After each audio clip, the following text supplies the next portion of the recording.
In today's episode, I'll talk about two very interesting stories. In the first story of the day, I'll cover the quarterly results of some of the biggest paint companies in India, and the reason why this is so important is because paint is a very good indicator of our economy, so to speak. And in the second story, I'll talk about India's property tax collection and how it is far below the world average. Welcome to the Daily Brief Show by Zerodha, where our aim is to cut through the noise and simplify the biggest news and stories in the financial markets in a way that is one level deeper as compared to traditional news channels, yet easy to understand. I'm your host Anurag Bansal, and today is Wednesday, the 13th of November. Let's begin with the first story and talk about the paints industry. Look, like I mentioned, the paints industry in India is a big part of our economy. It does a lot more than just adding colors to walls. It acts as a mirror to the health of our economy. Now think of it this way. When people start to invest in improving their homes via things like painting, it usually signals that they are feeling financially secure. But on the other hand, if people are holding off on these expenses, it might actually hint at some caution or a worry about the future. Now recently, some of the largest paint companies in India, the likes of Asian Paints, Berger Paints, Axo Global India and Kansai Nerolac, released their quarterly earnings reports. Now the reason why I'm talking about these today is because they highlight both the opportunities and the challenges that are shaping this market today. So in this story today, let me break down some of the trends that are driving the paint sector in India today. The first one I'll talk about is the monsoon's impact on demand. Look, in India, the monsoon season is a big factor for paint industry, especially in rural areas. Generally, painting projects kick off after the rains end, and the reason for this is because rains can lead to damp walls, which can affect paint adhesion, drying time as well as its durability. Dry weather conditions, on the other hand, ensure a more smooth and a long-lasting finish, which makes painting jobs a lot more effective in comparison. But the thing is, this time around, the monsoon season has extended much longer than usual. This has led to delay in projects, particularly in rural and semi-urban areas where decorative paints have seen a very strong demand. Now, since there is lesser time to meet annual sales goals, this delay may eventually have a knock-on effect on the industry's overall performance for this particular year. Now with that said, the second thing I'll talk about is the dynamics in urban and rural areas. Now see, there is a very interesting contrast in demand trends between these two areas. In rural regions, demand has been fairly stable, and this is thanks in part to a good monsoon that has helped boost farmers' incomes. But in urban cities, people are cutting back on non-essential spendings like redecorating their homes, since they are dealing with rising living costs very rapidly. Now typically the festive season, especially in and around Diwali, brings a lift in paint sales, but this time around urban consumers have been more reserved with their spending overall. Now this caution has very heavily affected the quarterly earnings of major paint companies, which usually count on the festive season to hit their targets. By the way, if you're interested in diving a little deeper on the changing urban versus rural demand scenario, we have covered it in one of our previous Daily Brief episodes, so be sure to check it out if you are interested.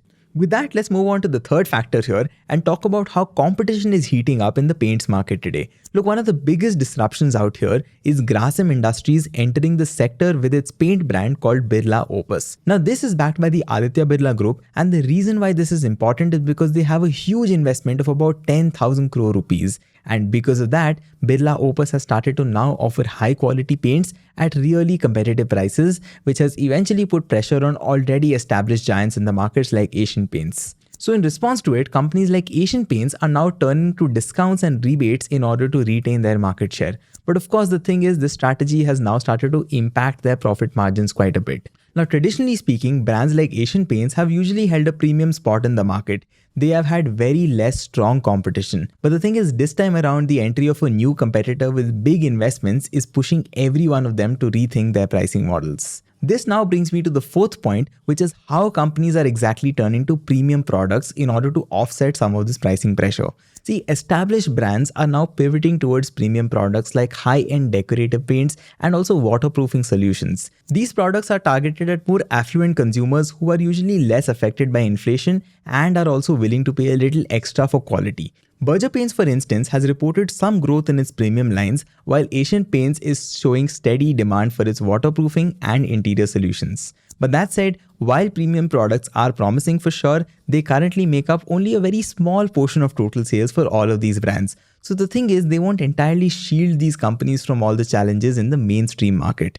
In addition to this, in order to capture potential demand, especially as monsoon effects are fading away now, companies like Berger Paints are broadening their dealer networks. This is helping them reach more and more consumers in both urban as well as rural areas. By opening up more and more outlets now, these companies are positioning themselves to be ready whenever the demand starts to rebound. The fifth point I wanted to talk about is how these companies are now heavily relying on industrial coatings for stability. See, while decorative paints have had a bit of a rough patch, industrial coatings are providing to be a more stable income source for these companies. For your context, these coatings are used in industries like automotive and infrastructure where ongoing projects offer more consistent demand, so to speak. Companies like Akzo Nobel India and Kansai Nerolac have benefited quite a bit from steady orders which are linked to large infrastructure projects in metro construction and road building as well. Now, this demand from industrial clients helps balance out some of the volatility that is seen in the decorative segment, and it also provides a stable revenue stream even as consumer demands fluctuate. So overall speaking, India's paint industry is currently in a transitional phase, so to speak. This sector is juggling current challenges like delayed monsoons and intensified competition, with new opportunities in premium products and industrial coatings as well.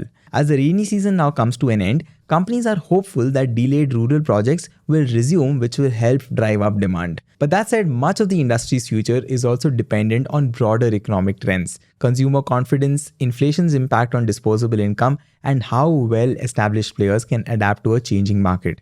In the few months ahead, the paints industry's performance will not only just reflect how well these companies are handling these pressures, but it could also provide clues about India's overall economic sentiment at large for all of us.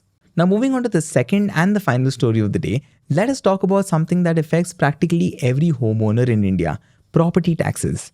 For context, property tax is an annual fee that homeowners pay to their local governments based on specific characteristics of their property, could be size or even location. Now, while this may seem like just another regular charge at first, property taxes are one of the most key reasons why some cities have actually smooth and well-lit roads, while some others struggle with potholes and water shortages. Now, recently, the International Monetary Fund, or the IMF, released a report that sheds some light on property taxes around the world, and India's numbers here are very surprising. To put it very simply for you, India is collecting far lesser property taxes compared to other big countries, and this shortfall has big implications and consequences in how our cities function. So in this story, let me break things down step by step and understand exactly what is going on. So the IMF report found that India collects just about 0.1% of its total GDP in property taxes. To give you some context about this, most developed countries across the world collect between 1 to 3% of their GDP from property taxes. Now, this low property tax collection shows just the kind of services that our cities can afford to provide our people.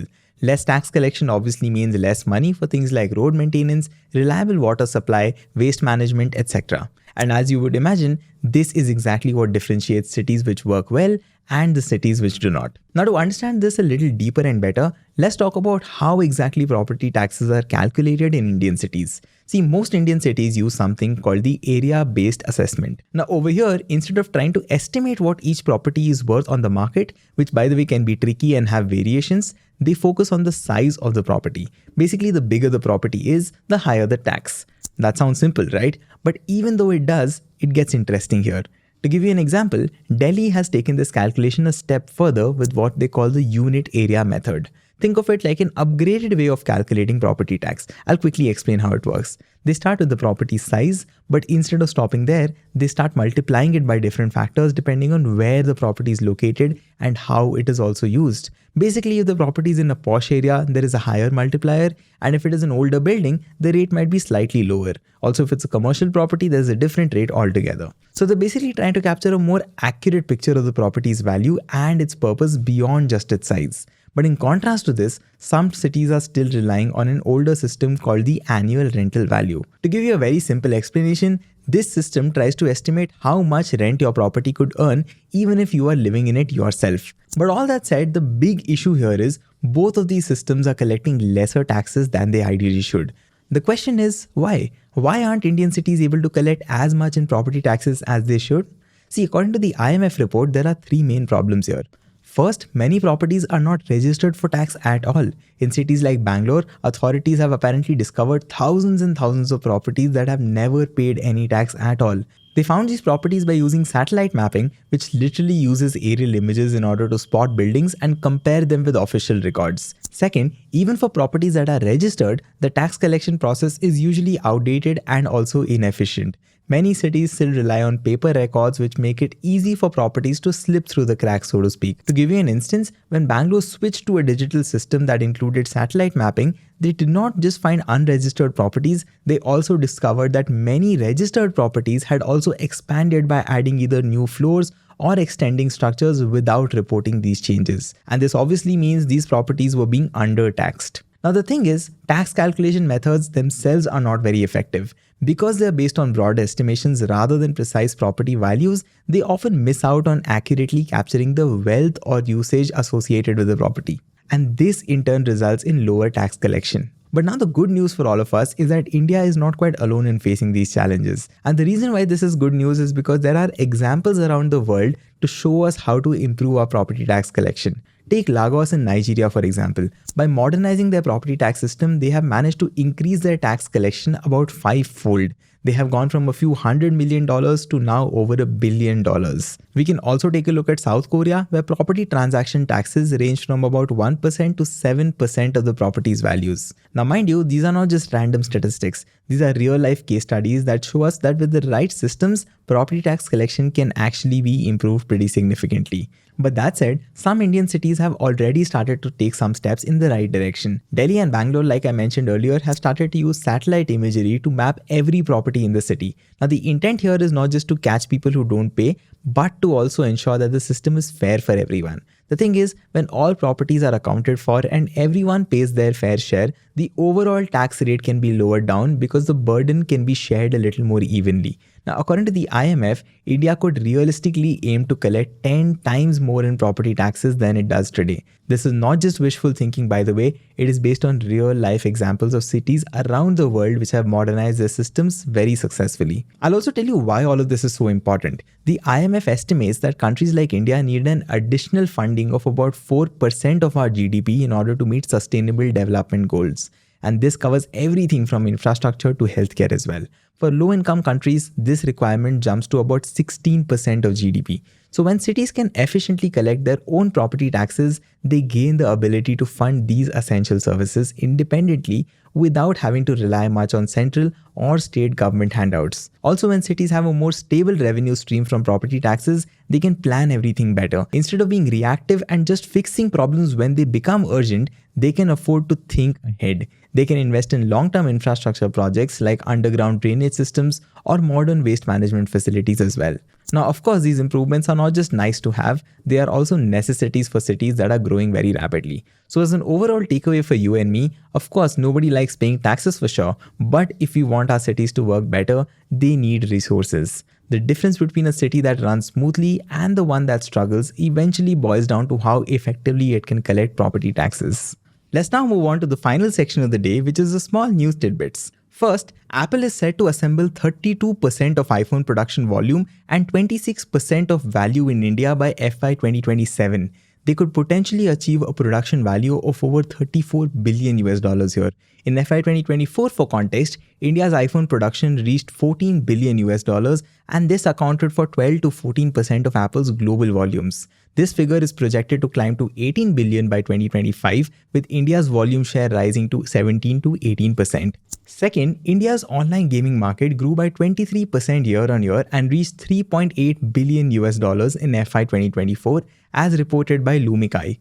Now, despite a 28% GST cut, the sector has thrived, and this is driven by a 41% rise in in-app purchase revenue, while real money gaming, or RMG, has contributed about $2.4 billion. Mid-core games have experienced a substantial 53% revenue increase, and casual and hyper-casual games have seen a 10% growth in in-app purchases. Now, this market is expected to hit $9.2 billion by FY 2029, which maintains a CAGR of about 20%. And this is because consumer interest is now shifting towards recreational, non-RMG gaming experiences. Third, the Adani Group is now committing $5 billion to enter India's metal industry. Now, this marks a strategic move 2 years after its $6.6 billion acquisition of Ambuja Cements and ACC Limited. Now, this investment will target the production of copper, iron, and steel, with $2 billion allocated to establishing smelting capacities. By leveraging its existing power and transportation networks, Adani Group aims to keep costs low, challenging industry giants like Vedanta, Tata, and Hindalco. That's all the news and stories I have for you today. I hope you found value in this episode and learned something new today. Please be sure to share your thoughts in the comments down below, and we would love to have a chat with you. As usual, this is your host Anurag Bansal signing off. I'll see you tomorrow. Take care and goodbye. Disclaimer: this content is for informational purposes only. None of the stocks, brands, or products mentioned are recommendations or endorsements.